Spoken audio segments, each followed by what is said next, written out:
Hello and welcome to another edition of Ask the Cricketer after day three of the third test between New Zealand and England from Hamilton. And joining me to reflect upon the action is Cameron Ponsonby, our boots on the ground in New Zealand. Cam, from an England perspective, was today worse than yesterday? Oh, that's a good question, actually. Different, definitely different. Yesterday was just bad, conventionally so. Today was farcical, and Ben Stokes got injured. So in that respect, yes, worse. But then Stokes will still be fit for the summer, so that's okay. But today was so kind of mind-bendingly stupid in that we had New Zealand racking up a lead of 650 before giving England a bat, which I was all for, by the way, because I think it was just New Zealand basically feeling like they were giving England their due in return. And just watching Bashir and Bethel bowl forever and watching New Zealand whack them. So an entirely bizarre passage of play and day's play that where, well, I'll put it this way. We were sat around in the press box going, blimey, like nothing is happening today. It's the most quiet day ever. What on earth are you going to write about? And then Ben Stokes pulls his hamstring and you go, that's what we're going to be writing about. And that's the story.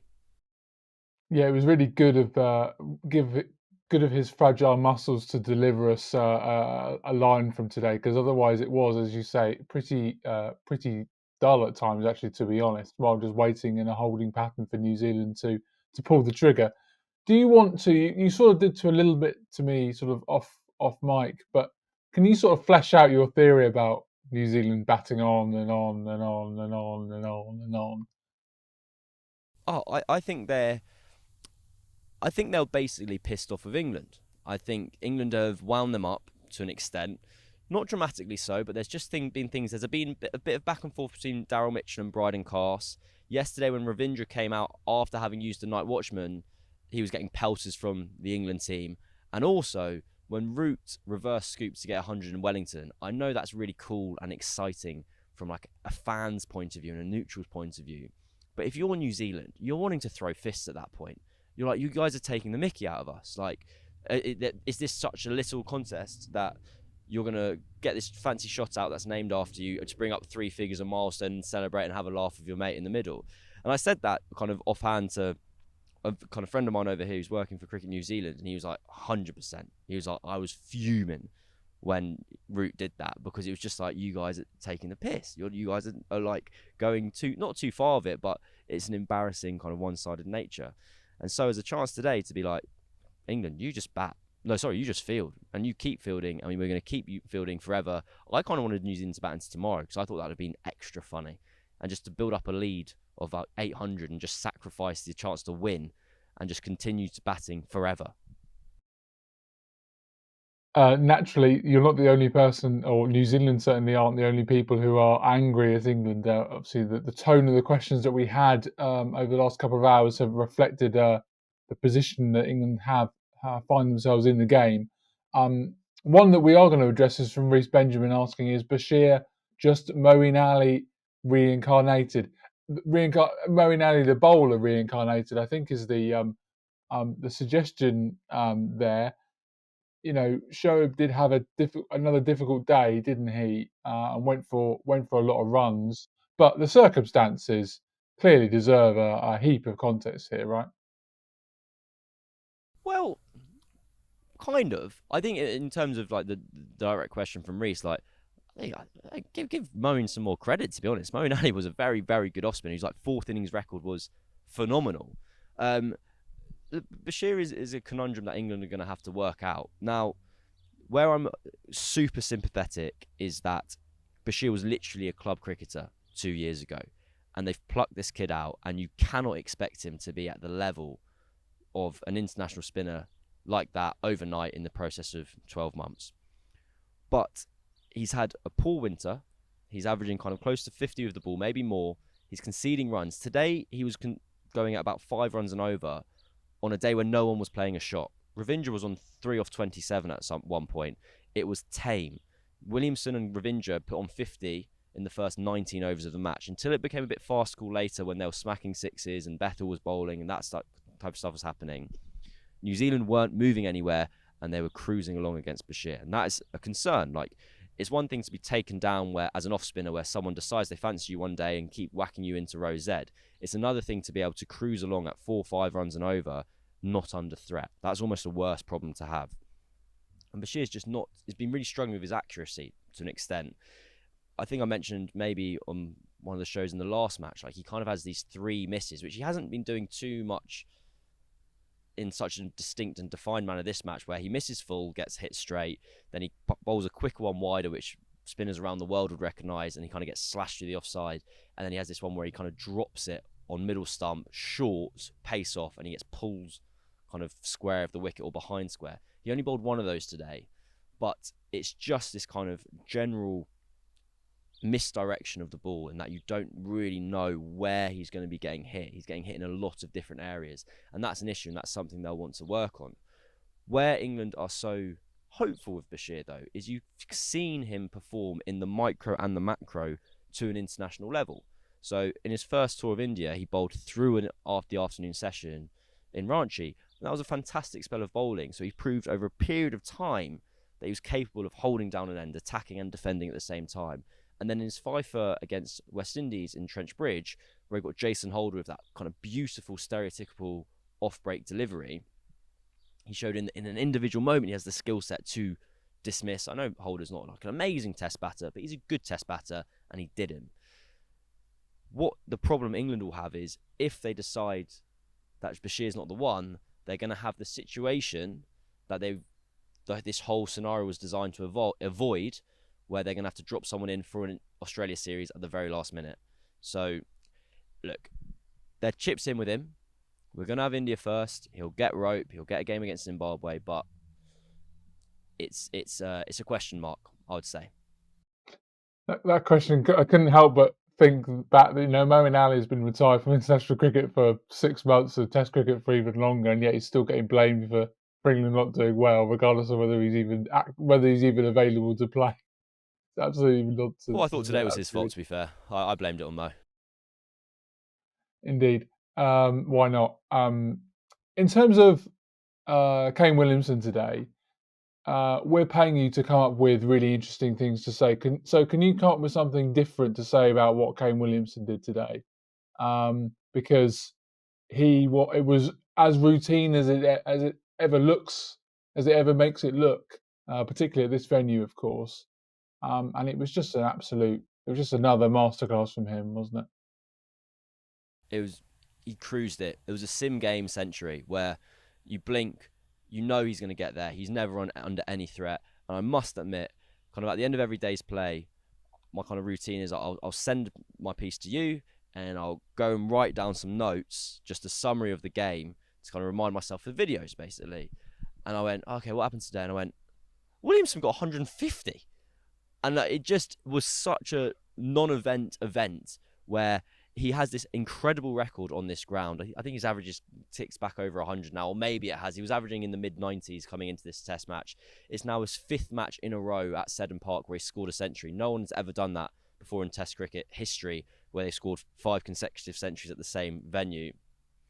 It was probably quite a good example of like the difference in class between Williamson and Ravindra at the moment as the kind of 2 chosen ones of the Kiwi batting lineup, where you've got your current great of this generation with the person that they're hoping is going to be the great of next generation. Whereas you had no doubt ever that Williamson was going to get 100 today. It was just locked in from the moment you arrived here. Ravindra really struggled, and he struggled in a way we haven't seen before, where typically he's so elegant and so kind of just attractive to watch that you're kind of enjoying, and he gets this pretty 30 and gets out, and you go, God's sake, Ratchin, like, that was fun, like, what have you done? Today, he was on 3 off 27. I think he was getting close to there was McSween, who was on 4 off 44, and he didn't play in this match. He was playing in the Border Gavaskar Trophy, and he was really, really kind of, I think, he went too far the other way, as it were, where he's probably had a word in his ear, or had a word of himself where he's going, stop giving away these starts, knuckle down, work hard, all the cliches. And it went so far in the other direction where he basically battered himself into a little bit of a shell. And once he had kind of come back out of that, I think he finished on 44 for about 80 or 90. it was his kind of first shot of real flamboyance where he got out. Like, he struck some boundaries, he swept for 6 against Bashir, but against Cast, he's gone to go for a big flick into the leg side, and his back legs come out kind of flamingo style, and he's got a leading edge, and it was so frustrating. And I think you just saw the kind of gap in probably the ability between those two, as it currently stands. There you go. I think that was actually all right for an answer, to think of something for Kane Williamson. So Yeah, I think that it was the most inevitable 156 I've ever seen, and from Ravindra's point of view, like, I wonder how, we're speaking of how angry New Zealand got from a reverse or a paddle from route to bring over 100. I wonder how angry England might have been had that flown over the boundary for 6, where Ratchin was kind of aiming. It was sort of, it was fitting of the moment, but also completely audacious all at the same time. It was a nice little bit of fun amongst some quite weirdness, actually, in both the sessions we got. yeah, and had it gone well, when Ravindra got out, he's got a big send off from Matty Potts. And Potts has given him one, and you kind of going, what is happening here? There's something that's kind of happened between these guys that none of us are across. I also find it interesting because I remember hearing one player who played with Ravindra in a franchise top competition kind of say completely off cuff, just be like, I think Ravindra might be the nicest person in the world. And he didn't mean it as someone who's like overly kind of sweet and soppy and too nice. He went, no, I think he's just the perfect personality type. Like, he's got enough of an edge about him that, like, he's funny and fun to be around, but he's fundamentally like the best. And so I came into this series being like, oh, be interested, like, Ravindra, he's meant to be amazing with the bat, he's also meant to be a great guy, and England have decided they don't like him. So something's gone wrong. Someone's got the wrong end of the stick.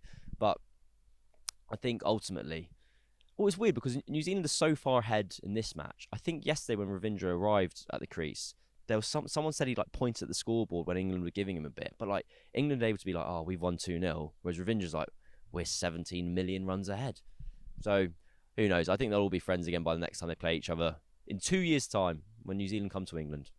Is this a case of you bringing your mate to the pub? Is it a case of bringing your mate to the pub to meet one of your other mates they've never met before and they don't get on, and there's no reason why they shouldn't, and everyone's nice, and apparently it just doesn't work for whatever reason. Maybe Virendra is just that guy in that just isn't going to do it. It's just not going to happen. I'm Team Ratchin. I've also got that scenario coming up.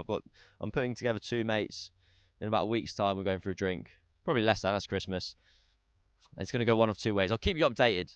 We'll have a new Ask the Cricketer social edition.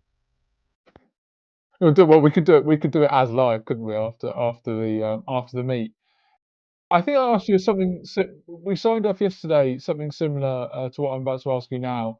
What is kind of? I'm not going to bother talking about past to victory or anything like that, or even saving the game or anything like that from England. But what is the best, most realistic thing that England could do tomorrow? They'll get. I wouldn't be surprised if they got 400 and they lose by 250 runs. It's a pressure off situation. It's a net. The problem is there's no real skin in the game. I mean, we saw there's been no intensity in this match for the last 60 overs played. As soon as Stokes went down injured, there was, I think, Potts bowled 6 overs a seam, but at Cast, neither Cast nor Atkinson bowled. It was spin throughout. Just waving on camera, that's okay. It was spin throughout, and then Duckett's like had an absolute heave ho and got clean bowled by Southey when he was having his kind of like big farewell. There was nothing going on, and so I'll be really intrigued to see how the batters kind of switch on tomorrow. I think you'll see Jacob Bethel applying himself in a way because he's still proving himself, but Joe Root, Harry Brook, they've scored their runs, they've been around the block. As professional as they may be, there's no way that their kind of real kind of 11 out of 10 mantra is going to be firing quite the same way as it would be if the series was on the line. So I think England are going to get between 300 and 400. They're going to lose by loads, and they're going to toss some wickets away along the way and hit some pretty shots. I reckon you could actually say that about any England innings ever. So feels like quite a safe bet.